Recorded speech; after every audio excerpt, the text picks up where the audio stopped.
ಬಾ. ವಸಿಷ್ಠನೇ ನಮ್ಮ ಕುಲಪುರೋಹಿತರು. ವಸಿಷ್ಠರು ಮಹಾರಾಜರು ವಸಿಷ್ಠರು. ಮತ್ತೆ ಅವರೊಟ್ಟಿಗೆ ಇನ್ನೊಬ್ಬ ಇದ್ದ. ಯಾರು ಅದೇನೆ ಸುಮ್ಮನೆ ಮಾತಾಡ್ತಾ ಇರ್ತಾನಲ್ಲ ಮಂತ್ರಿ. ಹೌದೇನೆ ಮಂತ್ರಿ. ಈ ಮಂತ್ರಿಗಳೆಲ್ಲ ಸುಮ್ಮನೆ ಮಾತಾಡ್ತಿದ್ದಾರೆ. ಅವನು ಸುಮ್ಮನೆ ಇದ್ರು ಇವ್ರು ಬಿಡೋದಿಲ್ವೇ?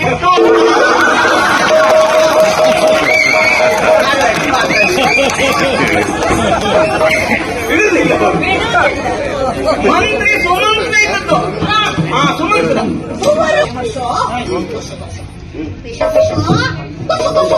ಪಿಸು ಪಿಸು ಕೂಸು ಕೂಸು ಮಾತಾಡ್ತಾರೆ. ನಿನ್ನ ಗಂಡ ನಿನ್ನ ಯಜಮಾನರು ಚಕ್ರವರ್ತಿ ಮಹಾರಾಜರು ಅವರು ನಾಳೆ ಆಗ್ಬಹುದಾ? ನಾಳೆ ಆಗ್ಬಹುದಾ? ನಾಳೆ ಆಗ್ಬಹುದಾ? ಅದು ಎಂತದ್ದು ನಾಳೆ ಆಗ್ಬಹುದಾ? ಈ ಗುರುಗಳಿದ್ದಲ್ಲ ಅನಿಷ್ಟ ಅವರು ಗೊತ್ತಾ? ನಾಳೆ ಆಗಬೇಕು, ಆಗಬೇಕು, ಬಿಟ್ಟರೆ ಬೇರೆ ದಿನ ಇಲ್ಲ. ನಾಳೆಯೇ ಆಗಬೇಕು. ಒಂದು ಸುಮ್ಮನೆ ಇರಬಾರ್ದನೆ ಮಂತ್ರಿ. ನಾನು ತಯಾರಿದ್ದೇನೆ. ಸಾಯವನ ಹಾಗೆ ಎದೆ ಪಡ್ಕೊಂಡು ಹೇಳ್ತಾನಪ್ಪ. ಅಂದ್ರು ನಾಳೆಗೆ ನಾನು ಸಿದ್ಧತೆಯನ್ನು ಮಾಡ್ತೇನೆ ಅಂತ ಅವ ಹೇಳು. ಇವ್ರು ನಾಳೆಯೇ ಆಗ್ಬೇಕು ಅಂತ ಹೇಳು. ಎಂತದ ವಿಷಯ ಅಲ್ಲಿ? ಅಯ್ಯೋ, ಮೂರನೇವರ ಮನೆ ಸುದ್ದಿ ನಮ್ಗೆ ಅಂತ.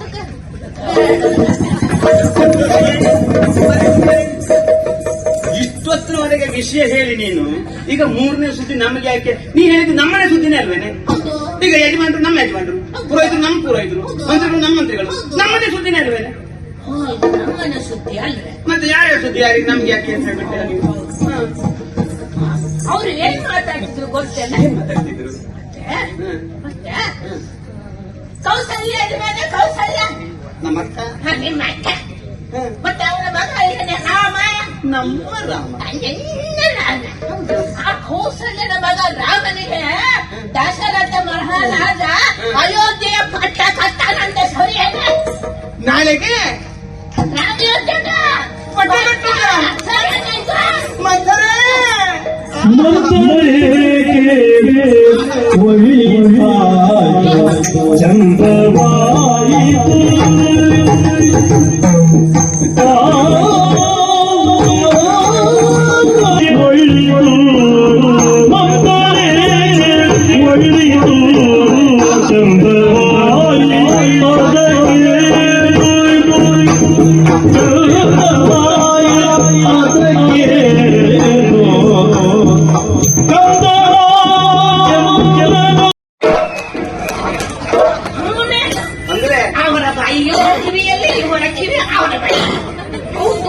ಹಾಗೆ ಗುಸು ಗುಸುವೆ.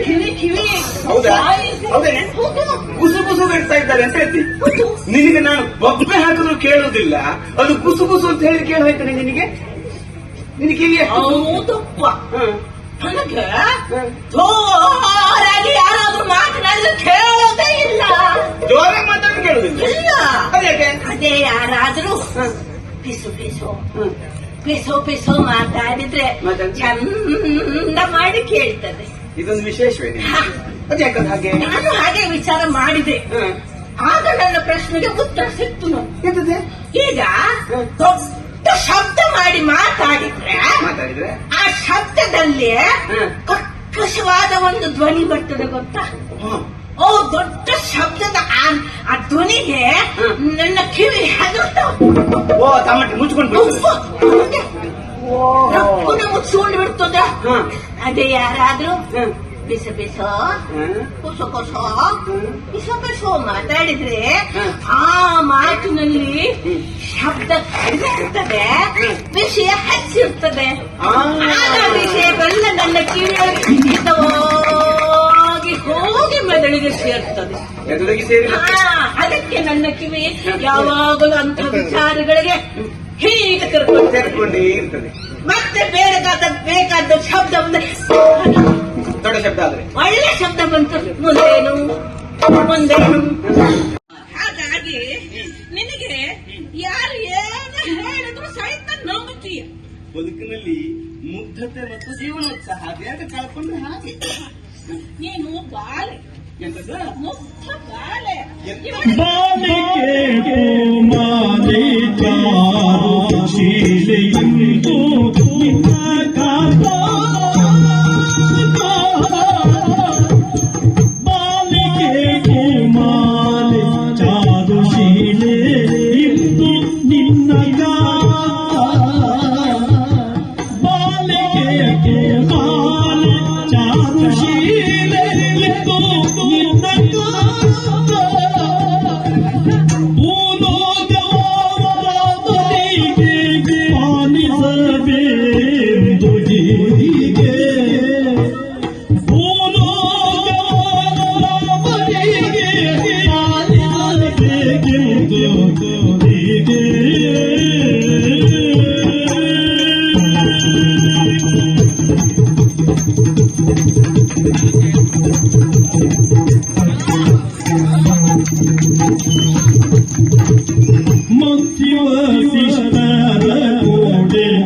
ಅಂತರಂಗದಿ ಮಾತಾಡಿ ಮಂತ್ರಿ ವಸಿಷ್ಠರ ಕೋಡೆ ಅಂತರಂಗದಿ ಮಾತಾಡಿ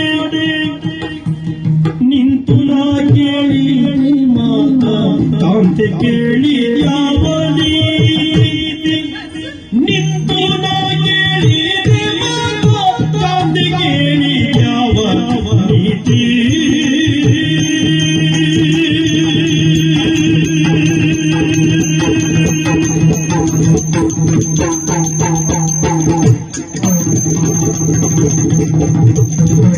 ಮಂತ್ರಿ ವಸಿಷ್ಠರ ಕೋಡೆ ಅಂತರಂಗದಿ ಮಾತಾಡಿ ನಿಂತು ನಾ ಕೇಳಿ ಮಾತಾ ಕಾಂತೆ ಕೇಳಿ ಯಾವ ನೀತಿ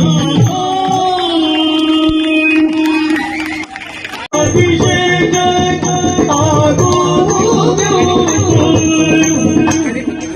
ಕೇಳಿದಳು ಮರೆಯಲು ನಿಂತು ಮಂಪರೆ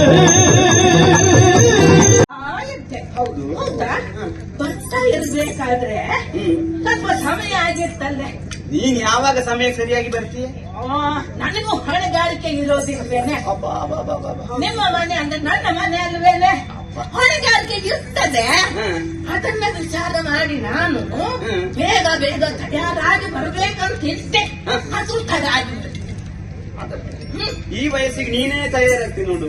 ಅಂದ್ರೆ ಅದು ತಯಾರಾದ್ರೂ ತೊಂದ್ರೆ ಇಲ್ಲ, ನೀನೇ ತಯಾರಾಗ್ತೀಯ. ಅಂದ್ರೆ ಏನಾಯ್ತು ಗೊತ್ತುಂಟಾ? ಏನಾಯ್ತು? ದಿನವೂ ನಾನು ರಾಜಮಾರ್ಗದಲ್ಲಿ ಬರುತ್ತಿದ್ದೆ. ರಾಜಮಾರ್ಗದಲ್ಲಿ ಬರ್ತಿದ್ದೆ. ಈ ಹೊತ್ತು ಒಳ ಮಾರ್ಗದಲ್ಲಿ ಬಂದೆ. ಸುಳ್ಳು ಹೇಳ್ಬೇಡ. ನೀ ಯಾವಾಗಲೇ ರಾಜಮಾರ್ಗದಲ್ಲಿ ಬರುವುದು, ನೀ ಯಾವಾಗಲೂ ಒಳ ಮಾರ್ಗದಲ್ಲೇ ಬರುವುದು, ಎಲ್ಲ ಹೇಳುವುದು. ಮಂತ್ರೆ ಹಾಗೆ ಅವಳು ಒಳ ಮಾರ್ಗದಲ್ಲಿ ತಿರುಗಾಡುವುದು ಅಂತ. ನೋಡಿದ್ಯಾ ನೀನು ಸಹ ಹಾಗೆ ಹೇಳ್ತೀಯಲ್ಲ.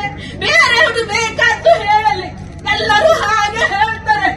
ಮಂಥರೆಗೆ ಬುದ್ಧಿ ಸರಿ ಇಲ್ಲ, ಮಂಥರೆ ನೇರ ನುಡಿ ಅಲ್ಲ, ನೇರ ನಡೆಯಲ್ಲ, ಅವಳಿಗೆ ಮಾತು ಸರಿ ಇಲ್ಲ, ಅವಳು ಸರಿ ಇಲ್ಲ, ಎಲ್ಲವೂ ವಕ್ರ. ನೀನು ಹಾಗೆ ಹೇಳ್ತಿದ್ದಲ್ಲ. ಬೇಸರ ಆಯ್ತೇನೆ. ನಾ ಹೇಳಿದ್ದಲ್ಲ ಇದು, ಜನ ನಿನ್ನನ್ನು ನೋಡಿ ಹೇಳುವುದು. ಆದ್ರೆ ನಾನು ನಿನ್ನ ಹಾಕ್ತಿದ್ದೇನೋ ಹೇಳು. ನೀನು ಮಹಾರಾಣಿ, ನನಗೆ ಮಗಳಿದ್ದ ಹಾಗೆ. ನಿನ್ನ ಮಗಳೇನ? ಹೌದು. ನನ್ನ ಅಮ್ಮನೇ ನೀನು? ಹೌದು, ನನ್ನ ಮಗಳೇ ನೀನು. ಆಗ ನಾನು ರಾಜಮಾರ್ಗದಲ್ಲಿ ಹೋಗ್ಬಿಟ್ಟು ಒಳ ಮಾರ್ಗದಲ್ಲಿ ಬರ್ತಿದ್ನ. ಆಯ್ತು, ಒಳ ಮಾರ್ಗದಲ್ಲಿ ಬಂದೆ. ಹೌದಲ್ಲ? ಬರ್ತಾ ಇರ್ಬೇಕಾದ್ರೆ ಒಳ್ಳೆ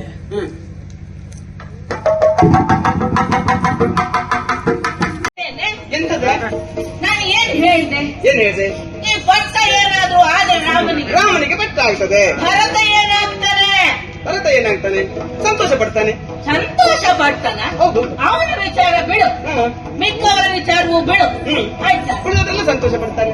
ಉಳಿದವರೆಲ್ಲ ಎಂತ ಸಂತೋಷ ಪಡ್ತಾನೆ ಅಂದ್ರೆ ಅಲ್ವೇ? ಭರತ ಯಾರ ಮಗ? ಭರತ ನನ್ನ ಮಗ. ನಿನ್ನ ಮಗ ನೆನಪಿದೆಯಲ್ಲ? ಅವನು ನಿನ್ನ ಹೊಟ್ಟೆಯಲ್ಲಿ ಹುಟ್ಟಿದವನಲ್ಲ, ಕೌಸಲ್ಯ ಹೊಟ್ಟೆಯಲ್ಲಿ ಹುಟ್ಟಿದವ. ಅವನೇ ಹೇಗೆ ರಾಮ ಪಟ್ಟಾಧ್ಯಕ್ಷನಾದ ಯುವರಾಜ ಆಗ್ತಾನೆ? ಓ, ಈಗ ರಾಮ ಪಟ್ಟಕ್ಕೆ ಬಂದ್ರೆ ಭರತ ಏನಾಗ್ತಾನೆ? ರಾಮನ ಸೇವೆ ಮಾಡ್ತಾನೆ. ಅಲ್ಲ ಅವ ಹೇಳಿದ್ರು ಯುವರಾಜನಾಗ್ತಾನೆ. ನನ್ನ ಹೊಟ್ಟೆಲಿ ಹುಟ್ಟದ್ರಿಂದ ಎಂತ ಚಂದ ಮಾತುಗಳಾಡ್ತೀವಿ. ಭರತ ಅವನ ಸೇವಕ, ಸೇವೆ ಮಾಡ್ತಾನೆ. ನಮ್ಮ ಮನೇಲಿ ಹಾಗೆ ಅವ ಸೇವಕ ಆಗ್ತಾನೆ. ಒಳ್ಳೆ ಹಣ್ಣೆಲ್ಲ ತೆಗೆದು ರಾಮನಿಗೆ ತಿನ್ನಿಸ್ತಾನೆ. ಕೆಟ್ಟ ಹಣ್ಣು ಹುಳುಕ ಹಣ್ಣೆಲ್ಲ ತೆಗೆದು ಪಕ್ಕಕ್ಕೆ ಇರ್ತಾನೆ. ಅವ ತಿನ್ನೋದನ್ನ ನೋಡ್ಕೊಂಡು ಇವ ಹಿಂಗ ನಮ್ಮ ಮನೆ ಸಂಸ್ಕಾರವೇ ಹಾಗೆ. ಹಿರಿಯರ ಸೇವೆ ಮಾಡುದು ಹಿರಿಯರಿಗೆ ಕರ್ತವ್ಯ ಅಂತ ತಿಳ್ಕೊಂಡಿದ್ದೆ. ಆಯ್ತು, ಅವ ಹಾಗಾಗ್ತಾನೆ. ಹೌದು. ಮತ್ತೆ ನಿನ್ನ ಸೊಸೆ ಏನಾಗ್ತಾಳೆ? ಯಾರು? ಸೀತೆ. ಅಲ್ವೇ ನಿನ್ನ ಸೊಸೆ? ನನ್ನ ಸೊಸೆ ಯಾರು ಹೇಳು? ಸೀತೆ ಮಹಾರಾಣಿ ಪಟ್ಟದರಸಿಯಾದ ನಿನ್ನ ಸೊಸೆ ಏನಾಗ್ತಾಳೆ? ನನ್ನ ಸೊಸೆ ಅವ್ರ ಜೊತೆಗಿರ್ತಾಳೆ, ಕೆಲಸ ಮಾಡ್ತಾಳೆ. ಹೊಟ್ಟೆಯ ಕೆಲಸ ಮಾಡೋದು ಚಾಕರಿ ಮಾಡಕ್ ಅವಳು ಬರ್ತಾಳೆ. ಬರ್ಬೇಕು. ಹೌದು. ಹಾಗಾದ್ರೆ ಅವರದ್ದು ಬಿಡು. ನೀನು ನಾನು ದಶರಥನ ಪ್ರಿಯ ಪತ್ನಿ, ಮಾಡತಿ, ಮುದ್ದಿನ ಮಾಡತಿ, ಹಿರಿಯ ಅಮ್ಮ ಕೈಕೇಯಿ, ಅವ್ರೇನಾಗ್ತಾರೋ? ನಾವು ಹಾಗೆ ರಾಜಮಾತೆಯರಾಗ್ತೇವೆ. ನಾನು ರಾಜಮಾತೆ ಆಗ್ತೇನೆ. ರಾಜಮಾತೆ? ಹೌದು. ಅದು ಹೇಗೆ ಸಾಧ್ಯ? ಆಗುದಿಲ್ಲ. ಕೌಸಲ್ಯನ ಮಗ ರಾಮ ಪಟ್ಟಕ್ಕೆ ಬಂದ್ರೆ ಕೌಸಲ್ಯ ರಾಜಮಾತೆ ಆಗ್ತಾಳೆ. ನೀನ್ ಹೇಗೆ ರಾಜಮಾತೆ ಆಗ್ತೀಯ? ನೋಡು, ನಾನು ಹೇಳೋದಿಷ್ಟು. ದಶರಥನಿಗೆ ಎಲ್ಲರೂ ಮಕ್ಕಳೇ. ಹೌದು, 4 ಜನ ಮಕ್ಕಳು. ರಾಮನು ದಶರಥನ ಮಗನೇ, ಭರತನು ದಶರಥನ ಮಗನೇ. ರಾಮನಿಗೆ ಯಾಕೆ ಪಟ್ಟ ಕಟ್ಟಬೇಕು ಅಂದ್ರೆ ಭರತನಿಗೆ ಯಾಕೆ ಕಟ್ಟಬೇಕು? ಭರತನು ದಶರಥ ಚಕ್ರವರ್ತಿಯ ಮಗನೇ, ಅವನಿಗೆ ಪಟ್ಟ ಕಟ್ಟಬೇಕಾಗಿತ್ತು, ರಾಮನಿಗೆ ಕಟ್ಟಬಾರದು.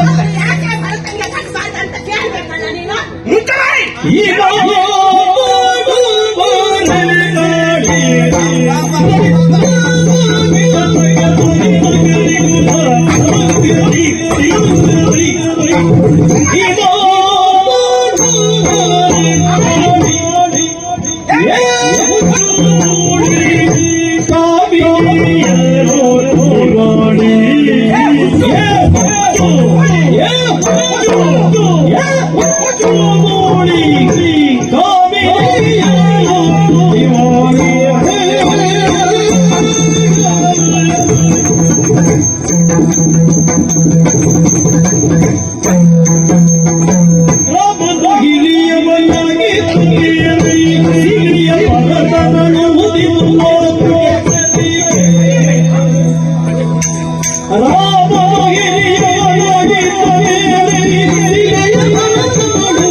ಅದಲ್ಲದೆ ಹೋದ್ರೆ ರಾಮನ ದಶರಥನ ಮಗನಾದ ಹಾಗೆ ಭರತನು ದಶರಥನ ಮಗನಲ್ವಾ?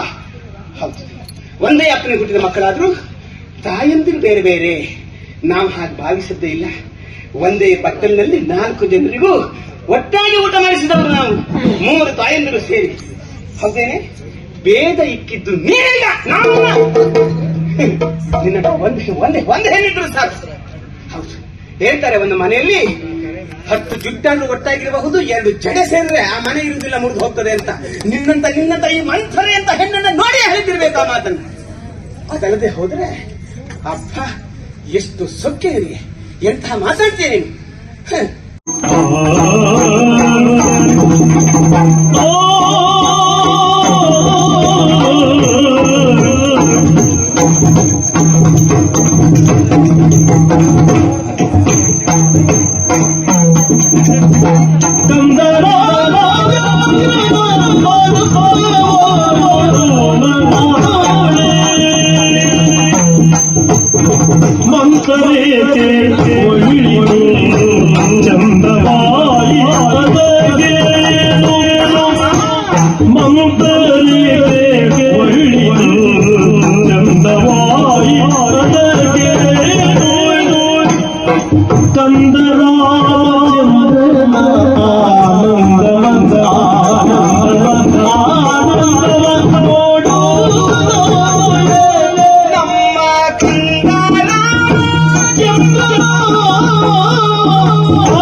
ಅಂತಃಕರಣ ಮಕ್ಕಳು ಹೃದಯವ ಮಾಯಾ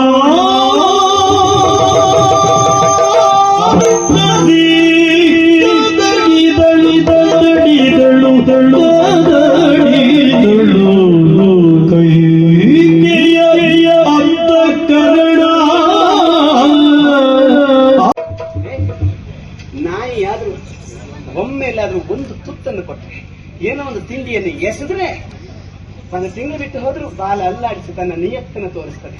ನೀನು ನಾಯಿಗೆ ತಪ್ಪಿಯಾಗಿ ಹೋದೆಲ್ಲ. ನನ್ನ ಅಪ್ಪನ ಮನೆಯಿಂದ ಕಳಗಿಲ್ಪಟ್ಟವಳು, ನನ್ನ ಸಖಿಯವಳು. ಯಾರು ಎಷ್ಟು ಅವಮಾನಿಸಲಿ, ಯಾರು ಏನೇ ಹೇಳಲಿ, ನಿನಗೆ ಬಂದ ರಕ್ಷಣೆ ನನ್ನದಿತ್ತು. ಯಾರಾದ್ರೂ ಹೇಳಿದ್ರೆ ಹಿಂದೆ ಬದಿಯಲ್ಲಿ ಹೇಳಬೇಕೆ ಹೊರತು ಮಂಥರ ಇದ್ದವಳು ಅಂತ ಹೇಳುವ ಕೈಗೆ ಹೊಟ್ಟೆ ಯಾರಿಗಾದ್ರು. ಅದು ಯಾಕೆ ಗೊತ್ತಾ? ಈ ಕೈಕೆಯ ಆಶ್ರಯದಲ್ಲಿ ನೀನಿದೆಯಾ ಎಂಬ ಕಾರಣಕ್ಕಾಗಿ. ಆದ್ರೆ ಅದು ನಿನಗೆ ಅಹಂಕಾರ ಆಗಿ ಹೋಯ್ತಲ್ವೇನೆ. ಮಹಾರಾಜರು ನಿನಗೆ ಮಾತಾಡೋದಿಲ್ಲ ಯಾಕೆ? ಕೈಕೆ ಕೈಕೆ ನಾನು ಹೇಳಿದ್ದು ಈ ಕೈಕೆಯ ನರಳಿನಲ್ಲಿದ್ದದ್ದಕ್ಕೆ ಅಂಥದ್ರಲ್ಲಿ ನೀನು ಬಂದು ರಾಮನಿಗೆ ಪಟ್ಟ ಆಗುವುದಲ್ಲ, ಭರತನಿಗೆ ಪಟ್ಟ ಆಗಬೇಕು ಅಂತ ಮಾತಾಡ್ತಿಲ್ಲ. ನನಗೆ ಅರ್ಥ ಆಯ್ತು. ಉಂಡ ಅನ್ನ ನಿನ್ನ ಗಂಡ ಭಾರತ ಊರಲ್ಲಿ ಇಲ್ಲ. ನಿನಗೆ ಇಂದಿನ ಸುದ್ದಿ ಗೊತ್ತಿಲ್ಲ. ನಾನು ದಾಸಿ ಬಂದು ನಿನಗೆ ಹೇಳಬೇಕೇನೆ ವಿಷಯವನ್ನ. ಕೈಕಾ,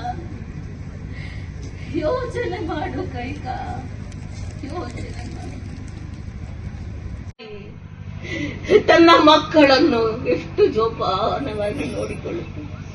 ಆ ನಾಯಿಯ ಹತ್ತಿರ ನಾವೇನಾದರೂ ಹೋದರೆ ಗುರು ಎನ್ನುತ್ತದೆ, ಮುಟ್ಟಿದರೆ ಕಚ್ಚುತ್ತದೆ.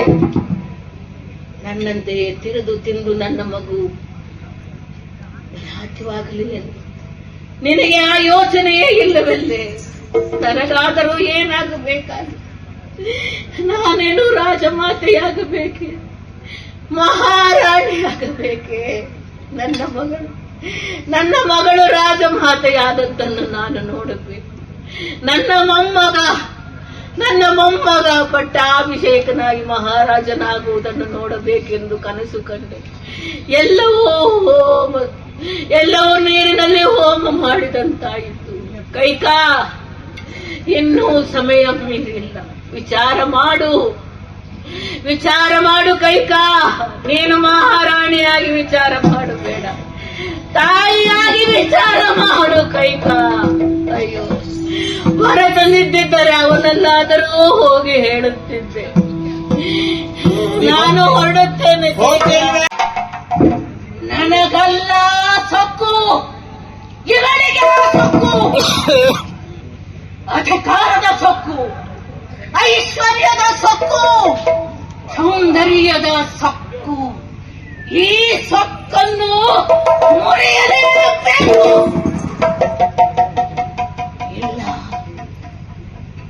ಇಲ್ಲ, ಅದಕ್ಕಿಂತಲೂ ಮುಖ್ಯವಾಗಿ ನನ್ನ ಆಸೆ ಈಡೇರಬೇಕು.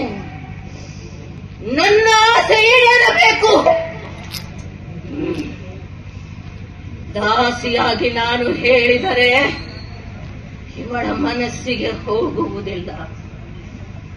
ತಾಯಿಯಾಗಿ ಮಾತನಾಡಬೇಕು, ಮಾಯಾ ಮಾತೆಯಾಗಿ ಮಾತನಾಡಬೇಕು.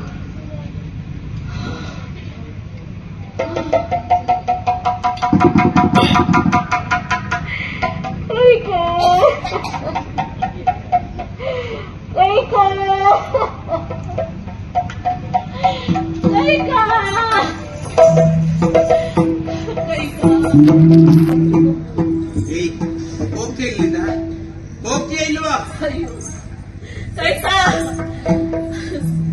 ನಾನು ನಿನ್ನ ಮನೆಯ ದಾಸಿಯಾಗಿ ಬದುಕಬೇಕೆಂಬ ಆಸೆ ನನಗಿಲ್ಲ ಮಗಳೇ.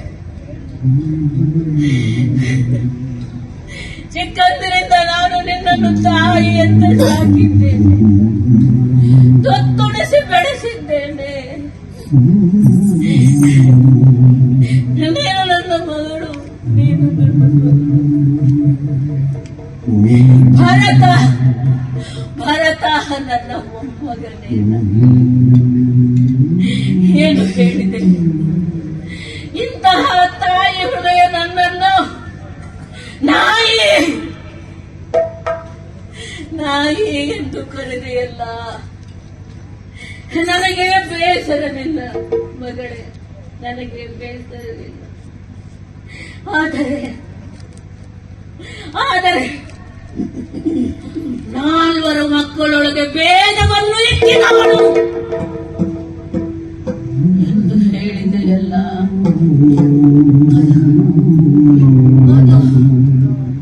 ಅದು ನನ್ನ ಮನಸ್ಸಿಗೆ ಬಹಳವಾಗಿ ನೋವಾಗುತ್ತಿದೆ ಮಗಳೇ. ಆ ಮಕ್ಕಳ ಬೆಲೆಗೆ ನನಗೆ ಕ್ರೋಧ ಬಿದ್ದಿದ್ದರೆ ಚಿಕ್ಕಂದಿನಲ್ಲಿ ಅವರ ಕಷ್ಟು ಹೆಚ್ಚಿಗೆ ಕೊಲ್ಲುತ್ತಿದ್ದೆ. ಹಾಗೆ ನಾನು ಮಾಡಲಿಲ್ಲ. ಮಕ್ಕಳಲ್ಲಿ ಎಂದು ಭೇದವನ್ನ ಹೇಳಿಸಲಿಲ್ಲ.